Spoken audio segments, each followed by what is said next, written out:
Sahabat Parekraf,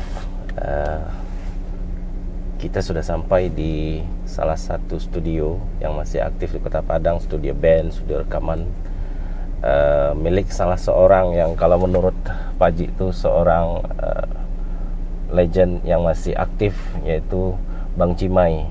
Kalau anak-anak tahun 80-an, 90-an, kelahiran 80-an, 90-an itu yang aktif ngeband di Padang, kemungkinan besar kenal sama beliau. Seperti apa malapak kita kali ini? Yuk kita ke dalam.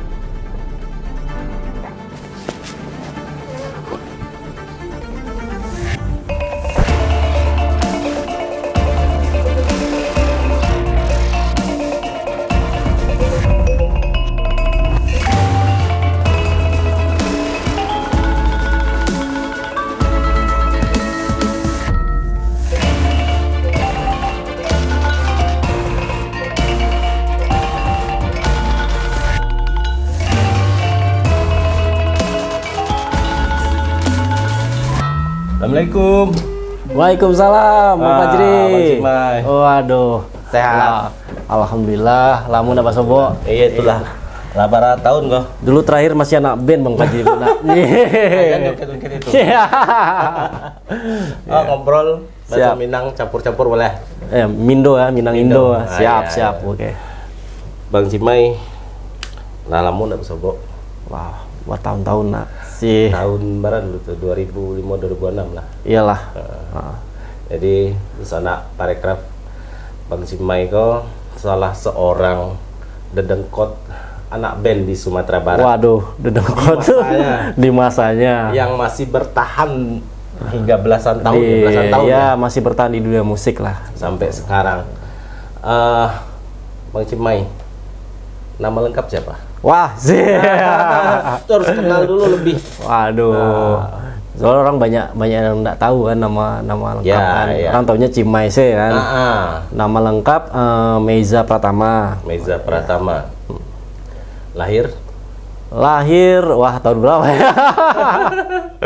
Lahir di Kota Bandung, cuman bapak orang Minang. Orang Minang. Ketika kita baru kenal dulu tuh Bang Cimay memang besar di Bandung. Mas jatuhnya seperempat kehidupan di Kota Bandung lah. Seperempat kehidupan di Kota Bandung. Bandung. Selebihnya di Padang. Tahun berapa ke Padang? Tahun 98. 98. Pas orang kerusuhan. Pas kerusuhan, abis itu band ngebom di Indonesia ya? Iya, Indonesia ya. Habis kita dijajah oleh Selorok Malaysia. Kemudian 90-an pertengahan sampai akhir itu masa pop alternatif lah. Ada kemunculan Dewa, ya, Seven, betul. Jaya-jayanya band-band anak muda lah. Ya. Akhirnya Bang Cimay ke Padang dan main band di sini, bikin komunitas atau gimana awalnya itu? Awalnya masih dulu di Bandung masih ngeband, sampai Padang juga adalah campur-campur ya bahasa Minang. Adalah sebuah kawan-kawan tongkrongan dulu di Taman Budaya. Di Taman Budaya Padang. Nongkrong. Jadi nongkrong dulu di Taman Budaya tiap zaman-zaman itu masih zaman sekolah. Jadi setiap nongkrong tuh sebuah kawan-kawan baru. Ado istilahnya dulu tuh di Taman Budaya itu acara latihan bersama. Tuh anak-anak band lokal Padang. Oh, ada dulu? Ada dulu ajang-ajangnya. Jadi berarti awak yang kurang gaul. Jadi kebetulan sobo kawan-kawan di situ, abang-abang Nio ndak gabung di Siko. Beko ada acara-acara yang lain yang mungkin ada tour lo ke luar kota. Jadi banyak dijanjikan gitu kan. Iya. Akhirnya bergabunglah di kawan-kawan di komunitas yang ada di Taman Budaya tuh. Akhirnya ngeband lah dan nongkrong di studio dulu. Memang dari awal tuh emang langsung main punk atau bagaimana? Justru perkenalan. justru awal-awal ngeband dulu malahan zaman di SMA itu malah lebih dekat ke lagu slang Ya. Baru beranjak ke Nirvana. Baru yang rock lah, punk dan turunannya gitu. Oke. Tapi akhirnya di tahun berapa bikin band Ardana? Sama Ardana ya. Itu setelah main-main di Taman Budaya atau? Setelah main-main di Taman Budaya. Jadi kebetulan itu sama Ardana sendiri kenal di zaman-zaman radio masih banyak event-event untuk band indie lokal Padang. Ya. Oh gitu. 2000 ya 2005 2006 lah. Iya 2002. Iya. Iya itu masih.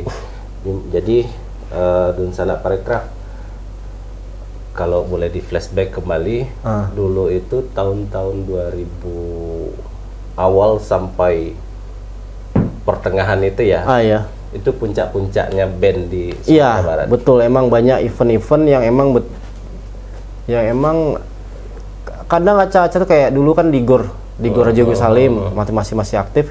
Itu dari jam 10 pagi itu sampai sore acara, enggak sampai malam lah. Iya. Itu rami taruh gitu. Saya tiketing rami taruh gitu. Ya, mungkin dulu tuh udah disebut hampir tiap minggu ada parade, ada festival ya. Apapun jadi, itu produk kegiatannya rami taruh gitu. Tanpa sadar subsektor ekonomi kreatif yang event itu sebenarnya lah tumbuh di Sumatera Barat dulu. Semenjak lama lah tumbuh gitu. Tapi taraso mundurnya sejak tahun barat cuma selaku pelaku aktifnya yang dulu kan. Sebenarnya kalau di KCN mundur justru secara mungkin pandangan pribadi mungkin bukan mundur sebenarnya, mungkin peralihan ya. Dari yang dulu festival yang banyak di tempat umum, kini mungkin lebih ke komunal komunitas lah punya panggung surang lah, adu tampe event mungkin di berbagai tampe gitu kan.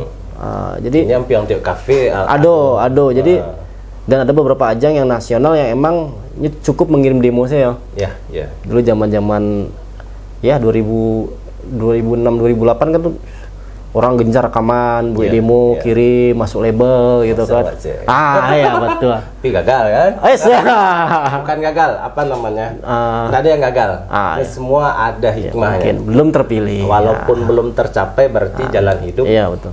Bukan itu yang terbaik kan gitu. Jadi mungkin peralihan ya. Mungkin kalau dulu mungkin banyak lebih ke offline, banyak lebih ke harus ada karya fisik lu, harus ada demo lu baru bisa ke Jakarta, baru bisa ke label. Kalau kini enggak. Ya. Kini mereka bisa produksi sendiri dari handphonenya lebih bisa buat musik. Belajar sendiri pun. Bisa. Kalau dulu mencari-cari tahu ikolah batu cara atau alunnya sangat susah kan? Iya. Jadi istilah kemunduran di Sumatera Barat itu dalam segi kesenian mungkin pos-posnya mungkin ada kawan-kawan yang enggak tahu. Ternyata untuk Modeko harus kemari lu, kawan-kawan lu aja orang baru bisa mungkin terdetek sama orang-orang di nasional mungkin gitu.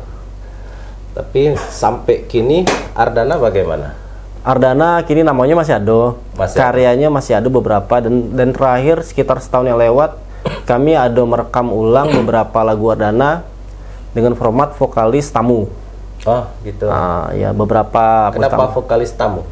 Karena vokalisnya sedang hiatus lah bahasa kerennya. Jadi ada beberapa kawan-kawan yang dulu kami ajak untuk perform bareng di beberapa venue. Jadi kami ngajak beberapa kawan-kawan di Padang juga gitu. Tapi nanti kepengen nggak balik lagi bermusik seperti dulu? Untuk saat ini mungkin lebih justru semenjak awal 2000 di Kota Padang tuh lah mulai terbesit untuk jadi tahun 99 tahun 2000 tuh rekaman di Kota Padang tuh rekaman live di salah satu studio terkeren di Padang kota saat itu. Tahun 2000 dan tahun 99 2000 tuh 150.000 sajam. Benar. Bayangkanlah di tahun itu 150.000 sajam. Zaman masih sekolah mencari pitis gitu. Dari situlah mulai beraja untuk bisa enggak karena itu di masa-masa peralihan dari yang analog ke digital, sistem komputerisasi. Benar. Jadi emang ketertarikan di ngeband tuh karena lebih tertarik ke produksinya gitu.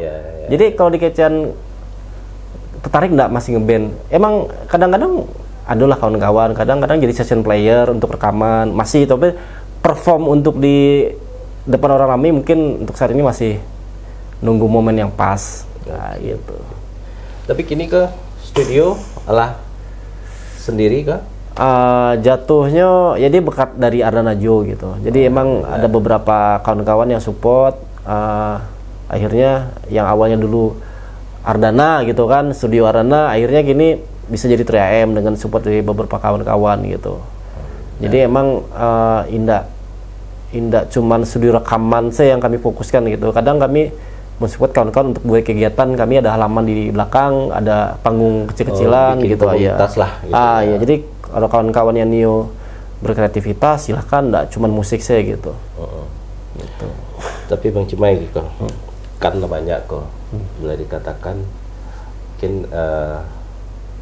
awak-awak yang lelah remaja terlanjur kok. Remaja terlanjur. Iya. Kanlah terlanjur Iya. kan. Kalau dulu anak band, kini abak band. Abak band. Ya. Lah banyak yang jalannya nggak di Siko. Iya, masuk betul. ke dunia kerja. Iya, betul. Contoh dulu kan. Iya. Band ada masanya belum. Oke, kita belok.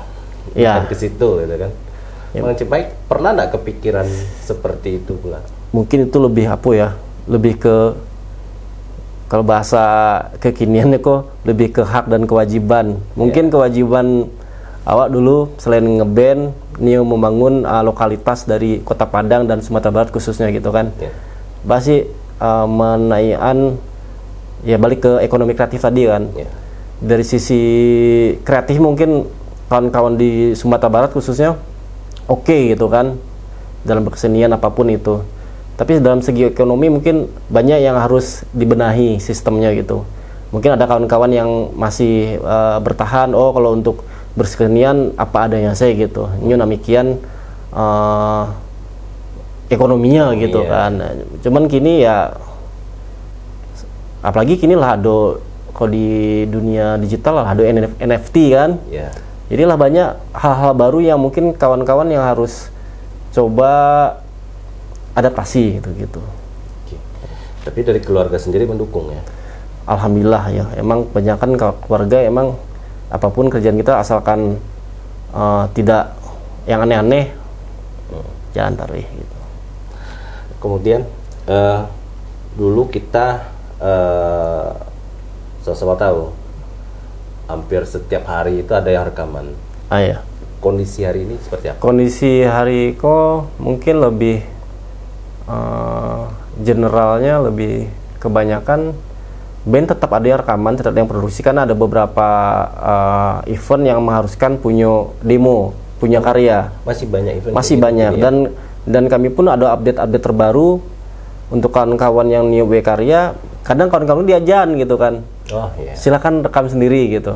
Ajan menikmati. Ada beberapa yang lah standby, rajin latihan di Siko, rajin rekaman. Akhirnya mereka diagih keleluasaan untuk memproduksi karya dengan tanpa hitungan shift. Silakan kalian berkarya. Misalkan mungkin kalau anak-anak muda ini kan jam-jam berkaryanya malam sampai pagi, silakan gitu. Pakai alat-alat Siko gitu. Memang difasilitasi. Difasilitasi gitu. Jadi bukan sekedar tempat bisnis. Iya, jadi ada sisi bisnisnya, ada sisi investasi sosialnya gitu. Investasi sosial dan untuk komunitas kita. Iya betul. Ya, mudah-mudahan ekonomi kreatif kita, terutama subsektor musik, bisa terus berkembang di Sumatera Barat ya, Bang Cimai. Tetap yakin bisa membawa kawan-kawan ke sisi yang lebih baik. Kadang-kadang harus diakui bahwa pandangan di sebagian masyarakat awak kan belum paham. Iya. Kadang-kadang kita dianggap ngeband tuh dianggap buang-buang waktu, buang-buang uang. Acuk kereberang di rumah. Tapi jangan salah loh, kini dari musik ada beberapa kawan-kawan pengkarya, penulis musik, arranger, komposer yang bisa kok dalam bulanan bisa menghasilkan dari karyanya ratusan juta. Lebih kadang dari rekan tua ya kan? Iya. lah banyak contohnya, dan melibatkan berbagai macam lini sektor ekonomi kreatif. Kayak untuk buat karya kan butuh pencipta musik, pencipta lagu, maaf, arranger musik, videografer, ilustrasi untuk artworknya, desain grafisnya, banyak terlibat untuk satu karya musik. Oke, mudah-mudahan Bang Cimay tetap bisa membimbing junior-junior dan kawan-kawan yang lain yang ingin maju bersama-sama di dunia musik. Dan buktikan kepada dunia luar bahwa musik itu bukan sekedar hura-hura habis-habis waktu. Banyak tapi kok. lebih dari itu harus disadari bahwa bermusik juga berkarya. Tapi anak-anak musik juga anak-anak band juga harus sadar. Jangan melulu kita mainin lagu orang lain. Jangan terlena untuk cover terus. Karena sekarang yang paling undang-undangnya udah apa gitu kan. Kalau buat saya yang pernah dulu sama-sama, pencapaian tertinggi seorang seniman itu adalah menghasilkan karya. Terserah orang mau suka atau tidak. Yang penting kita dulu yakin bahwa inilah yang ingin kita ekspresikan, kan begitu. Jadi mudah-mudahan kawan-kawan yang lain juga terinspirasi ya Bang Cimay ya. Oke, makasih banyak Bang Cimay. Terima kasih. Terima kasih sukses Bang ya. Fajri. Salam untuk kawan-kawan ya. Siap.